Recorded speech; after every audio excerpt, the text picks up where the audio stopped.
नवेम्बर 4 तारिख शुक्रवार ठारू आरंभ होईछि पवित्र पंचुक। पंचुकर 5 दिन में महाप्रभु 5टी स्वतंत्र बेसरे दर्शन देउथिबा बेले प्रथम दिन में पवित्र बड़ एकादशी महाप्रभुଙ୍କ लक्ष्मी नारायण तथा ठियाकिया बेसरे भक्तों को दर्शन देइछन्ति।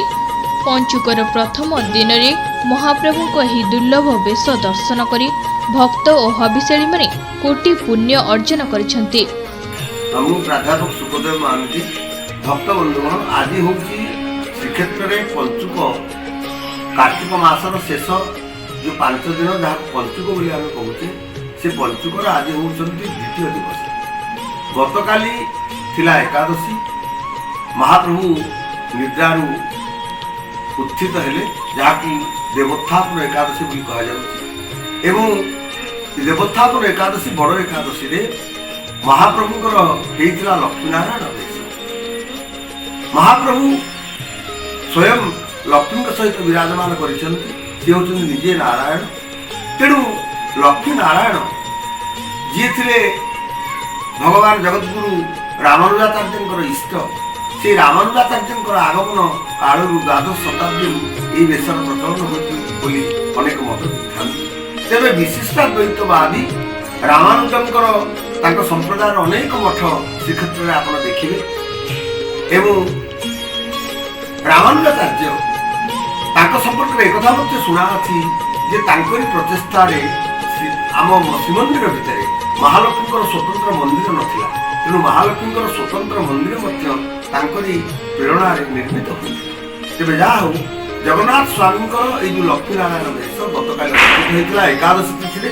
सेहिपरि कार्तिक मास शुक्ल पक्ष द्वादशी तिथि तथा नवेम्बर 5 तारिख शनिवार पंचुकर द्वितीय दिन श्रीमंदिर रत्न सिंहासन उपरे महाप्रभुଙ୍କ अत्यंत चित्ताकर्षक बांकुचूड़ा बेश अनुष्ठित हो जाइछि। अक्रूर गोपपुर को जाइथिले श्रीकृष्ण और बलराम को मथुरा आनिबाकू। सेही समय रे ब्रज दांडरे एही रूपरे अक्रूर दर्शन करथिले। सेबेठारु एही बेश श्रीमंदिर रे अनुष्ठित होई आसुछि। एही बेसरे ठाकुर माने सुनार अलंकार रे विभूषित होइथांती। चूड़ा मध्य धारण करिथांती। मस्तकरे एही चूड़ा बा चूड़ दक्षिण दिगकू ढली रहिथाए। महाप्रभुଙ୍କ एही बेशकू बांकुचूड़ा बेश कुहाଯାଏ। महाप्रभुଙ୍କ अवकाश नीति परे एही बेश अनुष्ठित हो जाइछि। आज पंचुकर द्वितीय दिवस एवं आज महाप्रभु आउ एक भिन्न बेशरे मनमुग्धकर बेशरे भक्तमान को दर्शन देवे एवं से बेशटी होची बांकचूड़ा बेश। आपण मान लक्ष्य करिवे जे पुराण और पृष्ठभूमि रे समस्त बेश परिकल्पित होई अछि एवं द्वापर युगर कथा जहाँ भागवत एवं अन्यान्य श्रीकृष्ण संपर्कित ग्रंथ मान वर्णित होई अछि। अक्रूर जेतेबेले गले कंसंकर आज्ञा घेनी रामकृष्ण को आनिबा पाई से रामकृष्ण को मथुरा को आनिबे एवं धनुयात्रा उत्सव देखा रामकृष्ण आसिले।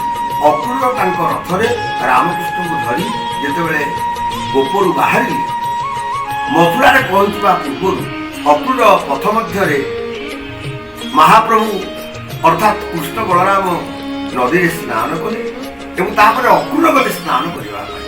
अक्रूर जेतेबेले स्नान करबा को जाउछंती तांको भितरे एमिति गोटे भावना होता आसिला जे मु स्नान करू करू महाप्रभु आउ मते छाड़ी पड़ेबेन तो। एही आकर्षणीय बेश दर्शन करी विभोर होइछन्ति भक्त। द्वितीय दिन प्रभुଙ୍କ एही बेश दर्शन करिबाकू हजार हजार भक्तଙ୍କ समागम होइतिला। श्रीमंदिर भितरे प्रभुଙ୍କୁ देखिबा मात्रे भक्त माने जय जगन्नाथ ध्वनि देबा सह भाव विह्वल होई पड़िथिले।